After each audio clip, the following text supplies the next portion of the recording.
के पैरों तले स्वर्ग है। अगर मां के पैरों तले स्वर्ग है तो मां सांप्रदायिक हलो कि करे? किन्तु मां सांप्रदायिक। তারপর কিছুদিন আগে আরেকটি মেয়েকে মধুবন্তী বলে তাকেও হুমকি দেওয়া হয়েছে এখানে মায়ের গান চলবে না। তার মানে ধীরে ধীরে শুরু হচ্ছে বাংলাদেশের সমস্ত কার্যকলাপ। এমনকি হিন্দু জাগরণ মঞ্চ দীপু দাসকে জানানোর জন্য তারা একটা প্রতিবাদ মিছিল বার করেছিল। পুলিশ তাদের মেরে মাথা ফাটিয়ে দিয়েছে, 18 জনকে গ্রেপ্তার করেছে, তার মধ্যে 7 জন মহিলা ছিলেন। তাহলে আমরা প্রতিবাদও করতে পারবো না? বাংলাদেশের প্রতি আপনার এত ভালোবাসা, বাংলাদেশে হচ্ছে তো আমাদের লোকদের মারছেন। সেজন্যই বলছি সময় এসে গেছে, এখন জাগুন, একসাথে হন, ঐক্যবদ্ধ হয়ে ভোট করুন।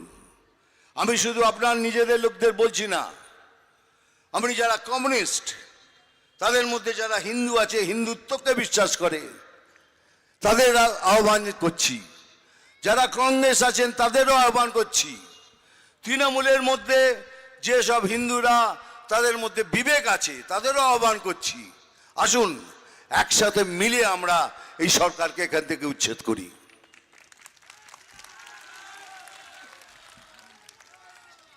কি করবেন? এখানে কিছু করার জায়গা নেই।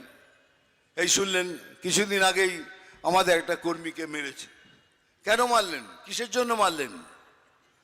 কিন্তু একটা কথা মনে রাখবেন, আমার এত বছর এই স্ট্রাগলের জীবন, এই কষ্টের জীবন দিয়ে দেখেছি, মহাকাল যেদিন জাগবে সেদিন সব শেষ।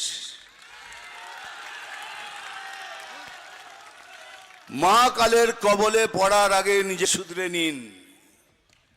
আর এই মহাকাল কারোর জন্য নয়, কাউকে ছাড়বে না। ये कर्मा किसी को नहीं छोड़ता। সবার জন্য এক, মারছেন, ধরছেন, ওকে কাটছেন, কাটুন, কিন্তু যেদিন মহাকালের কবলে পড়বেন ঠিক সেইভাবেই আপনার সাথে ব্যবহার হবে। আর সেই মহাকালের নামে শপথ নিয়ে বলছি, আপনারাও আপনাদের সাথে যেরম ভাবে ব্যবহার করবে আপনারাও ঠিক সেইভাবে তাদের সাথে ব্যবহার করবেন।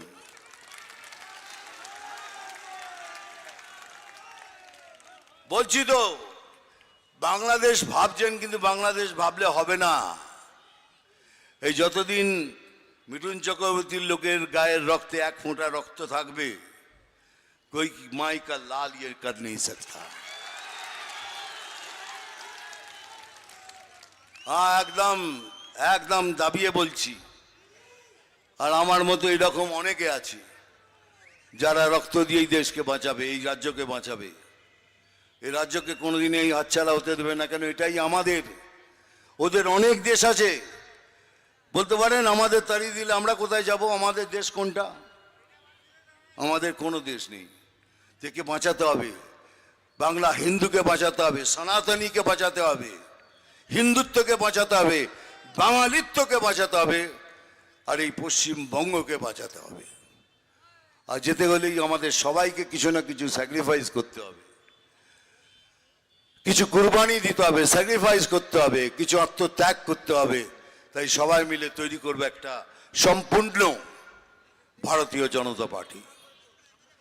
আমরা শুধু ভারতীয় জনতা পার্টি বলে কিছু বলছি না, আমাদের অনেক শক্তি। 21টা স্টেট চালাই আমরা, পৃথিবীর সব থেকে বড় পার্টি। কিন্তু আমরা সংবিধানে বিশ্বাস করি, কি সংবিধান ছাড়া কিছু করব না। এই জন্যই এতদিন ধরে লাগাম টেনে বসে আছি। শুনলেন তো কালকে না পরশু বলছেন কে, আমি চাইলে আপনাকে হোটেল রুম থেকে বেরোতে দেবো না, গৃহমন্ত্রীকে। আমাদের দেশের গৃহমন্ত্রীকে বলছেন আমি চাইলে আপনাকে ঘর থেকে বেরোতে দেবো না। আমি চেয়েছি বলেই আপনি এখানে এসছেন, তাহলে আপনাকে আসতেও দিতাম না। তা আমি একজন রিপোর্টারকে বললাম, ভাই একটু দয়া করে ওনাকে বলো না সম্পূর্ণভাবে অ্যানাউন্স করতে, কি আমাদের দেশের গৃহমন্ত্রীকে বাংলাতে ঢুকতে দেব না। আর আমি আপনাকে কথা দিচ্ছি, সেই দিনের অপেক্ষায় থাকুন, সেদিন আমরা কি করতে পারি সেদিন দেখিয়ে দেবো। বাংলার গিয়ে দেশের গৃহমন্ত্রীকে বলছে ঢুকতে দেবো না, তার মানে কোথাও না কোথাও উনি ভেবেই নিয়েছেন এটা হয়ে গেছে বাংলাদেশ, এটা অন্য একটা দেশ। আপনি স্বপ্ন দেখুন, স্বপ্ন দেখতে পয়সা লাগে না, স্বপ্ন দেখুন দেখুন, স্বপ্ন দেখতে দেখতে দেখতে দেখতে দেখতে দেখতে যাবেন, আমরা পেছন থেকে ধীরে ধীরে ধীরে ধীরে ঢুকে যাব, আর ঢুকে গিয়ে আমরা আমাদের রাজত্ব তৈরি করে নেব।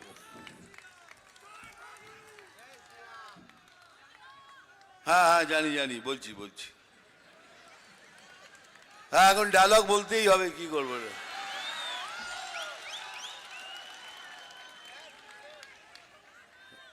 মারবো এখানে, পরেরটা এখন বলতে পারবো না,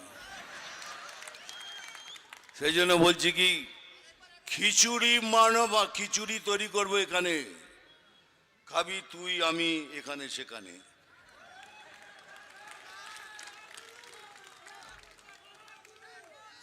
আমি জল ঢোড়াও নই, বেলে বোড়াও নই, আমি জাত গোখরো। আমি জল ঢোড়াও নই, বেলে বোড়াও নই, আমি জাত গোখরো। শুধু কলা আর দুধ খাই। এগুলো বলা যায় না, মুশকিল আছে না, ভায়োলেশনের মধ্যে পড়ে যাব। নাম তুফান, বছরে এক আধবার আসি, যখন আসি তখন প্রলয় ঘটে। নাম তুফান, বছরে এক আধবার আসি,